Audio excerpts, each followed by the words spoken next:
was going on YouTube. This is like weird, man. I got the mic here, but it was going on YouTube. This is going to be, I'm like tired as hell, man. So anyway, this is me, myself, Kwann, Jarrod here. It's coming from Ebisu circuit. Everything's wrapping up. Everybody's going home. It's about 16 or something like that.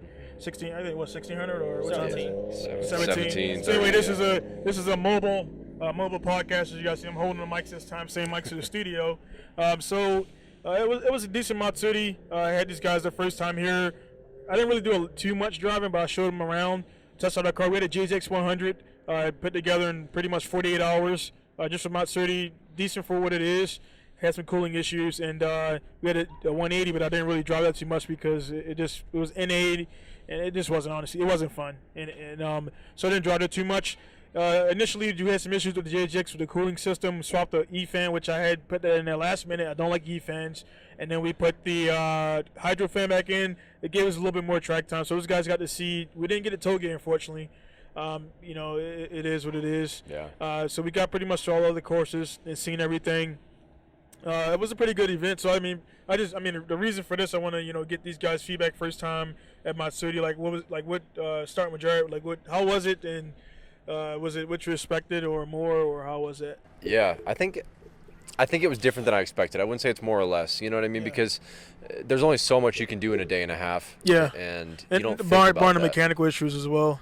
But even aside from that, there's what, 6 tracks to choose from? It's overload, man. Yeah, exactly. And so there's Sensory so overload. much to do. And so I think when you think about coming, you always think of oh, I'm gonna hit everything. Yeah. But that's just not the reality of it. Like, even if we didn't have problems, I think we would have just stuck with one and get comfortable. By the time you get comfortable, then it seems like you're switching up tracks. Yeah.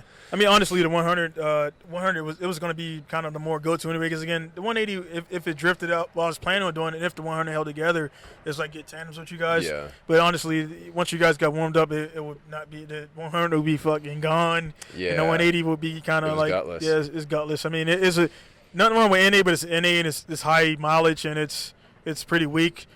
So I've drifted some, I don't know, the NAS 14 SR, it seems like it has a little bit more, It does. a little bit more oomph. Yeah. And we put up 60 PSI for the tires, and it still was like, nah.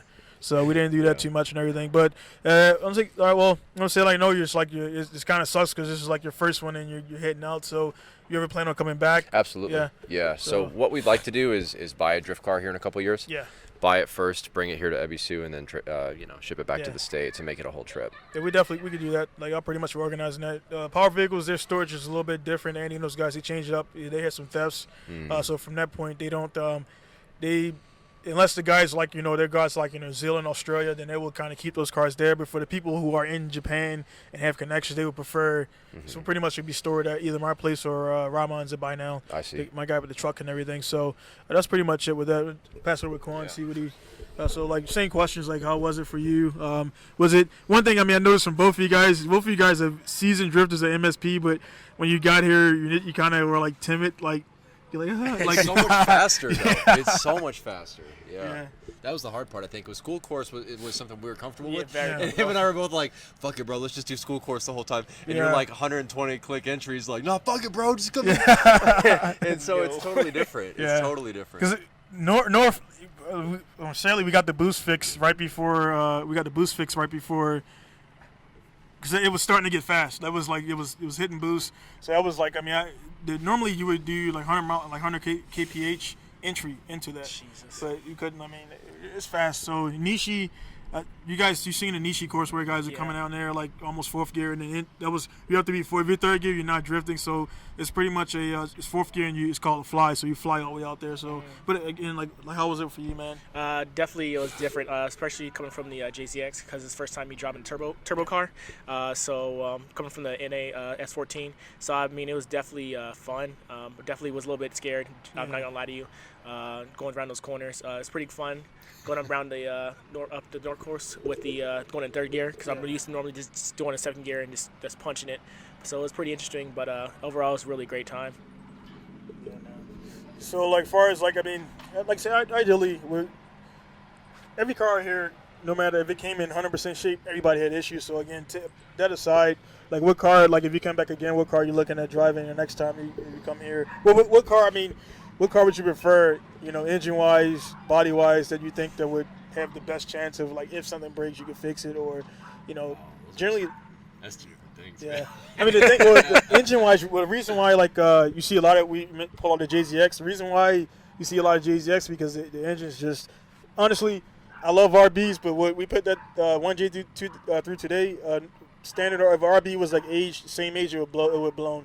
There was no way. I mean, I ran it. I mean, it was saying H. We didn't know if it was H or not. I was like, all right, maybe it's dumb. I was playing like but I did like another dumbass move, but I did another 20 laps while it was an H, and it wasn't, nothing was blowing out or nothing was smoking, so we just kept going, and then I was like, all right, let me shut this down. But that speaks volumes for the JZ, which comes with a metal head gasket from the factory. A lot of people don't know that.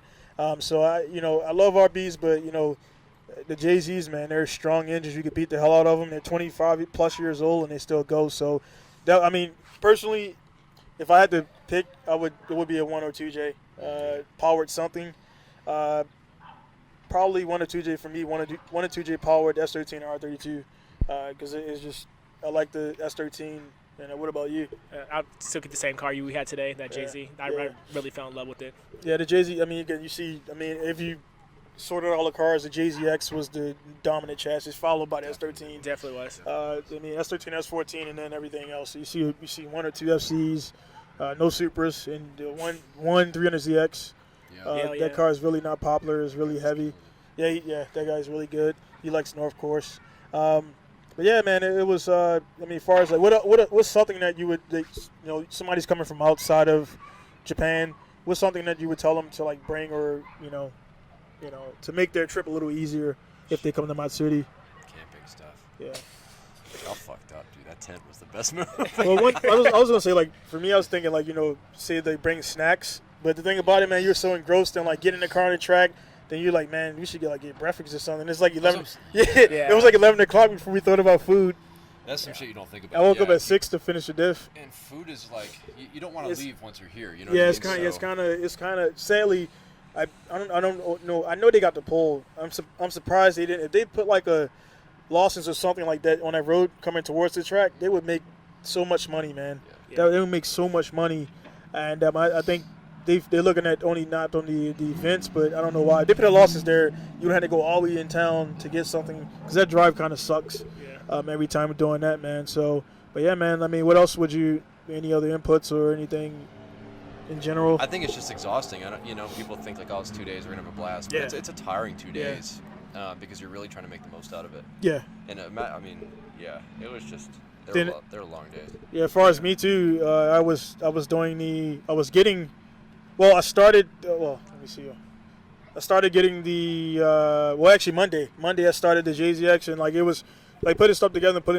If I would like kind of stopped like midway, because I had a couple customers and I started like jamming on everything around like Tuesday.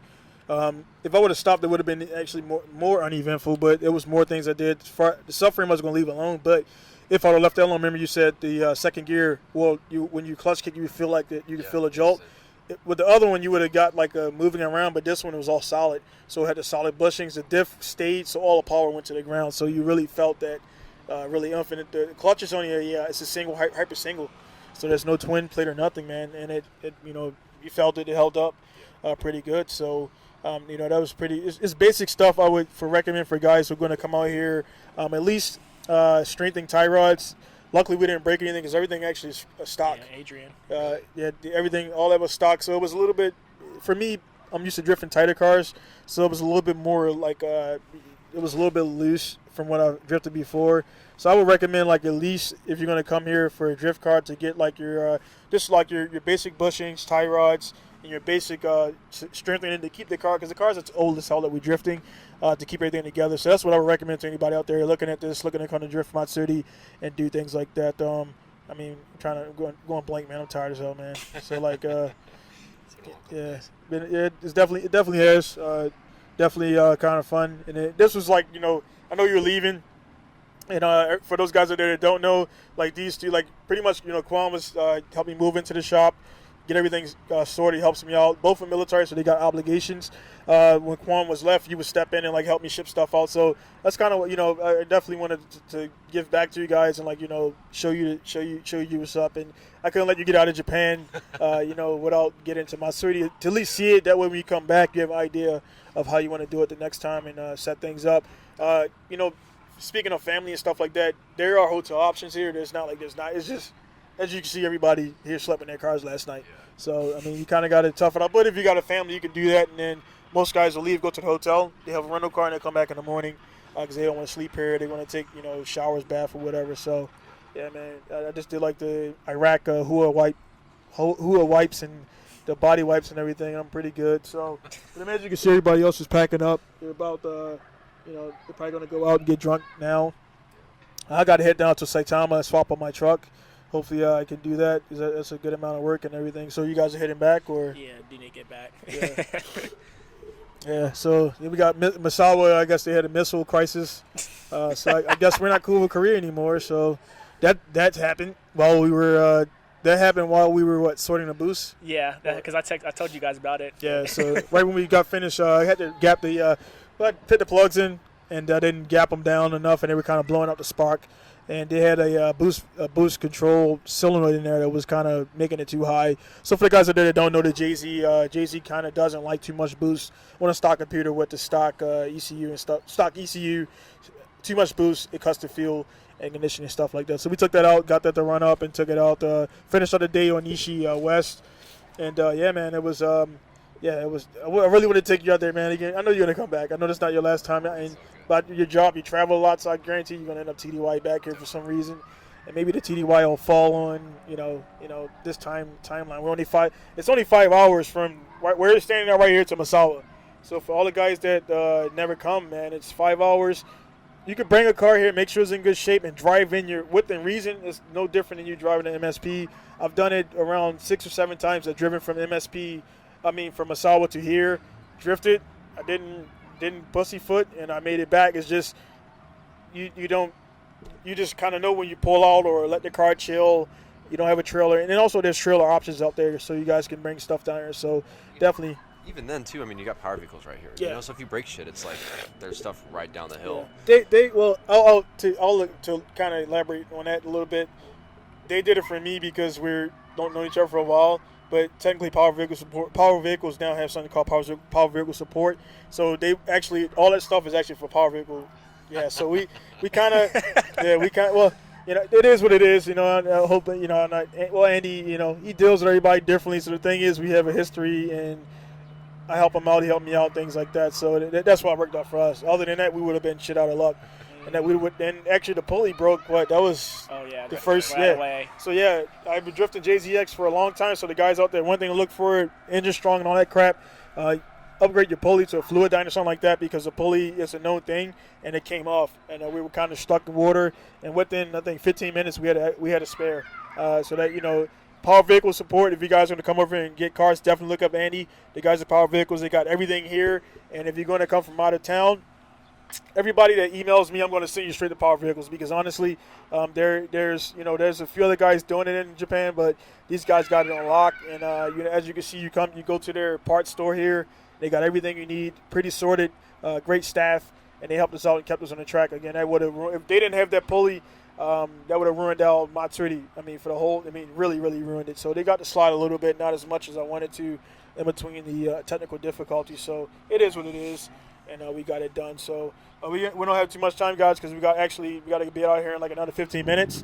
So again, this is like kind of a quick, I guess you want to call it road podcast, and I guess this is an entry to see that I will be doing some things on the road. So if I go over to do Middle East or something like that, I got guys over there. If I do Middle East drifting or Brazil drifting and stuff like that, which I'm going to be doing, I'm taking a break from drifting, and the reason why is because I want to grow my business and actually take things global, because it's not just going to be nothing against MSP. That's my home track, but it's cool to drift at all these different tracks and take your skill sets that you learned at your home track and apply them everywhere else. So that's what I'll be doing. That's my goal.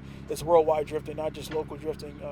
There's a lot of drifters out there, and it's cool to meet everybody. So as far as you guys, is there any particular tracks that you be looking at that you want to definitely drift at some point in your lifetime? Myrone. Yeah. Definitely. Or even Villain Sportsland in Washington. Yeah. It's just a replica. Yeah. Do that. But the desert Myrone or? No, they built like a proper Myrone rep up Okay. in Washington, Villain Sportsland. Yeah, so definitely. Just that layout.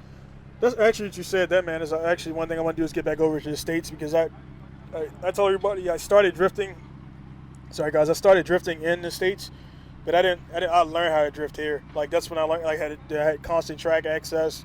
The States, I think I did one drift event in the MIR, and it was like $250, and it was like, and you're getting like, it was like 4 or 5 groups, and you get 15 minutes. So you're waiting in line. So by the time you go, that's it. So there's no, like, I mean, there's really, you guys spin out, crash, you gotta wait.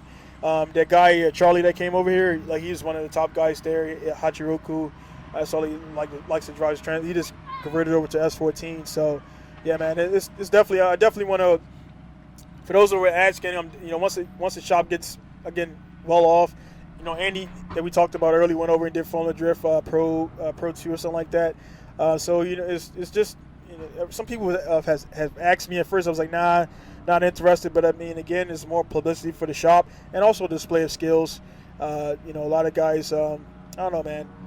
Not that I'm not looking to prove anything to anybody, but I definitely want to bring what I've learned over here and apply that, because what I see in the States is things going. The guys are doing the wrong things, man, focusing on the wrong things, and you have all that stuff that you ever come over here and you wouldn't be able to complete a full lap because it's just more technical. So that's what you guys seen. I mean, you got ups, downs. I mean, the tracks are slope going downhill.